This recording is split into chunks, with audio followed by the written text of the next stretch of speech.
Breaking tonight, Canada's negotiating posture with Washington just became crystal clear. Mark Carney didn't compromise, he calculated. Tensions are escalating in Ottawa this week. Prime Minister Carney appointed close ally Mark Wiseman as Canada's ambassador to the United States, effective February 15, 2026. But instead of selecting a consensus builder to smooth Quebec relations, he chose the negotiator he believes can protect Canadian interests in the toughest trade fight of our generation. Everyone assumed Carney would prioritize provincial harmony over strategic positioning. Political analysts expected a safe, inoffensive choice that wouldn't ruffle feathers in Quebec City. Commentators believed the Prime Minister would avoid controversy in one of his most consequential diplomatic appointments this year. They may all be missing the larger calculation at play. Ottawa, December 2025. Standing behind the principle of strategic autonomy, Mark Carney made an appointment that sent shockwaves through Quebec's political establishment. If Canadian sovereignty requires difficult choices, those choices will be made regardless of regional backlash. Translation: Ottawa just signaled that winning against Trump's tariff threats matters more than managing provincial sensitivities. And what this appointment might reveal, the Prime Minister, who spent decades negotiating at the highest levels of global finance, appears to be betting that protecting Canadian economic interests in Washington outweighs political comfort at home. Dear viewers, between November and December 2025, something potentially significant happened in Canadian strategic thinking. Trump's tariff threats intensified. Carney responded with hard calculations, and Mark Wiseman, controversial, outspoken, unapologetically focused on Canadian productivity, became the person this government trusts most to stand firm when American pressure inevitably intensifies. This isn't just about one diplomatic appointment. This could be about the fundamental tension between consensus politics and strategic necessity, and whether Canada's approach to the coming trade war prioritizes regional sensitivities or national leverage. The backlash was immediate and fierce. Parti Quebecois MNA Pascal Paradis didn't mince words. Mark Carney is proving once more that he is adhering to the good old federal tradition of not caring about Quebec. Bloc Quebecois leader Yves-François Blanchet went further, calling the appointment an aberration and warning that we will now have a negotiator that is not at all interested in Quebec on a permanent basis in Washington. What triggered this fury? Two specific controversies surrounding Wiseman. First, the Century Initiative connection. In 2023, Wiseman retweeted a Globe and Mail column suggesting Canada should pursue a population goal of 100 million by 2100, even if it makes Quebec howl. Those weren't Wiseman's words. They belong to columnist Andrew Coyne, but the retweet suggested endorsement of a vision many Quebecers view as threatening to their demographic and cultural weight within Canada. Second, the supply management critique. Wiseman has publicly called supply management a sacred cow that should be examined in the context of Canada's productivity crisis. In Quebec, where dairy farms form a crucial part of the rural economy and agricultural identity, any questioning of supply management reads as an attack on Quebec's economic foundations. These aren't abstract policy disagreements. They touch raw nerves about Quebec's place in Confederation, demographic anxiety, and economic security. Michel Broy, a political strategist who spent a decade working for Liberal ministers Mélanie Joly and Pablo Rodriguez, offered a measured assessment. I don't think this decision in itself could hurt Carney in Quebec, but it could pile on to a series of decisions or comments that seem insensitive to the province. The pattern Bro references matters. This appointment doesn't exist in isolation. It follows several controversial moments. The Alberta MOU. Carney's government signed a memorandum of understanding with Alberta that some interpreted as walking back federal climate commitments. Stephen Guilbeault, the Quebec MP and former environment minister who resigned from cabinet, warned explicitly that these moves may be stoking Quebec separatism. Miller's language comments.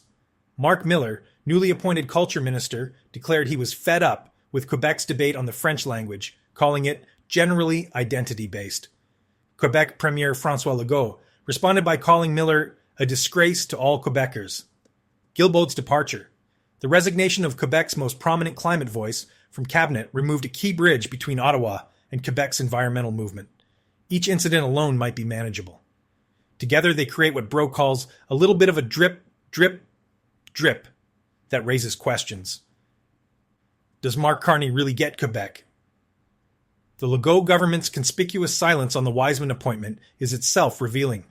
By not defending or attacking the choice, Quebec City leaves space for the Parti Quebecois and Bloc Quebecois to dominate the narrative, potentially calculating that federal-provincial tensions serve provincial interests during a period of nationalist sentiment. But here's where the Canada Next perspective becomes critical. What if provincial comfort isn't Carney's priority right now? What if this appointment reflects a harder calculation about what Canada needs when Trump's tariff threats become reality? Consider what Carney told Radio-Canada in the year-end interviews. I decide. The next ambassador will be a member of the negotiating team, but the leader of the team will be me. Translation. Carney isn't delegating trade strategy to his ambassador. He's keeping control of negotiations himself and choosing the person he believes can execute his strategy most effectively in Washington. Why Wiseman? Potentially because of, not despite, his controversial positions. His productivity focus aligns with Carney's economic agenda. If Canada's strategy involves demonstrating economic strength and competitiveness to resist American pressure, an ambassador who obsesses over Canadian productivity metrics might be exactly what Ottawa wants in Washington. His willingness to question sacred cows suggests negotiating toughness. Someone comfortable challenging supply management publicly might be comfortable pushing back against Trump administration demands privately. His Century Initiative connections demonstrate growth-oriented thinking. If Canada's long-term strategy involves building economic scale to compete with America, an ambassador aligned with ambitious population growth could signal Canada's confidence in its future trajectory. His Bay Street credibility provides Wall Street access. As a former CEO of Canada Pension Plan Investment Board, Wiseman maintains relationships with American financial elites that could provide back channels when official negotiations stall. Michel Brault predicts Wiseman will keep his head down, stay out of the media cycle, and build relationships with the Trump administration once he starts in February. That might be exactly the role Carney envisions. Not a public face managing Canadian opinion, but a private operator building American relationships. This appointment forces a fundamental question about Canadian governance. When national interests and regional sensitivities conflict, which takes priority? Traditional Canadian political wisdom says, find consensus, accommodate regions, build national unity through compromise. It's the approach that's defined federal politics for generations, but Carney's approach might be different. His entire career, at Goldman Sachs, at the Bank of Canada, at the Bank of England, at the UN, involved making difficult decisions under pressure with imperfect information and conflicting interests. Central bankers don't govern by consensus. They govern by calculation, weighing competing pressures, and making calls they believe serve the broader interest even when those calls anger powerful constituencies. If Carney is applying central banking logic to prime ministerial decisions, the calculus might look like this. Quebec gave him 44 MPs in the last election, nearly delivering his majority. That political capital exists regardless of who serves as ambassador. What matters more right now might be having the toughest possible negotiating team in place when Trump's tariff threats materialize. Blanchet's criticism actually reveals the stakes. We understand that the Americans are targeting Quebec's sectors, such as supply management, culture, language, forestry, and aluminum. And we will now have a negotiator that is not at all interested in Quebec on a permanent basis in Washington. But here's the counter-argument from a strategic sovereignty perspective. If Trump's team is indeed targeting Quebec sector specifically, does Canada need an ambassador focused on defending every sector? Or does Canada need an ambassador focused on protecting Canada's overall negotiating position, even if that means making difficult calls about which sectors can be defended and which might require compromise? Carney's public commitment that supply management will not be on the chopping block provides political cover. But appointments reveal priorities more clearly than promises. By choosing Wiseman despite Quebec backlash, Carney potentially signals that winning the broader trade fight matters more than managing every regional sensitivity along the way. Brault's warning deserves attention. I think this just becomes yet another feather on the scale that might start to tip it. This is not just a one-off incident that someone's walking back. This is an irritant that could potentially be out there if things do go wrong, if something else gets misstated. The risk is real. If Canada-US negotiated ions go poorly, if sectors important to Quebec face American pressure, if Wiseman's past statements become ammunition for Quebec nationalists, this appointment could become a rallying point for federal-provincial conflict. But there's also a risk in the opposite direction. If Carney prioritized regional sensitivities over strategic positioning, if he chose consensus over competence, if he avoided controversy at the cost of negotiating strength, Canada might enter the toughest trade fight of our generation with a weaker hand. Stepping back from the immediate controversy, this appointment might reveal something fundamental about how Carney intends to govern: strategy over tactics. Rather than managing day-to-day political sensitivities, he might be making decisions based on what he believes serves Canada's long-term strategic interests. Global positioning over regional accommodation. The choice suggests Carney views Canada's relationship with the United States as the defining challenge, with provincial politics as secondary considerations. Personal judgment over political calculation.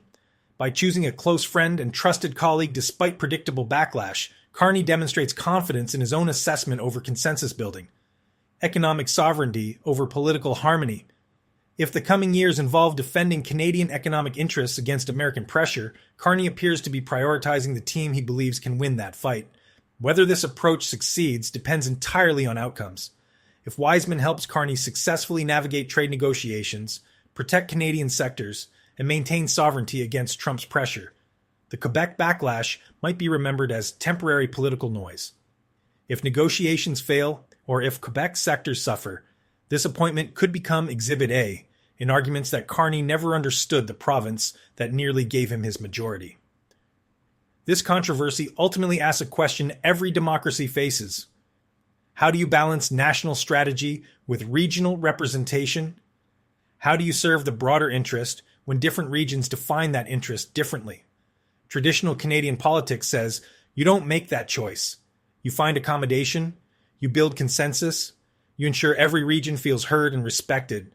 But Carney's approach might reflect a different calculation. That in moments of genuine strategic pressure, when Trump threatens 25% tariffs, when American protectionism threatens Canadian sectors, when sovereignty itself feels at stake, consensus becomes a luxury Canada cannot afford. Whether that calculation proves correct won't be clear for months or years.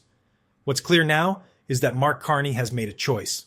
He's chosen the negotiator he trusts most over the appointment that would have smoothed regional tensions. He's chosen strategic positioning over political comfort. In an interview with Radio Canada, he was direct: "I decide." Translation: this is the Prime Minister Canada elected. This is how he governs. And as America threatens Canadian economic interests with tariffs and pressure, this is the team he believes gives Canada the best chance to protect its sovereignty. The question now is whether Quebec and Canada will judge that choice by its intentions or its outcomes. Dear viewers, between December 2025 and the coming months, we're going to learn something crucial about Canadian governance under Mark Carney. Will his hard-nosed, strategic approach to American pressure succeed in protecting Canadian interests? Will his willingness to make controversial choices prove justified by results? Or will the accumulating tensions with Quebec create political vulnerabilities that weaken Canada's position precisely when unity matters most? The appointment is made. The controversy is real. The stakes couldn't be higher. And Canada's new ambassador to the United States carries the weight of proving that strategic calculation can triumph over consensus politics, or the burden of demonstrating why regional sensitivities matter more than Ottawa realized. This is the bet Carney has made. Now we watch whether it pays off.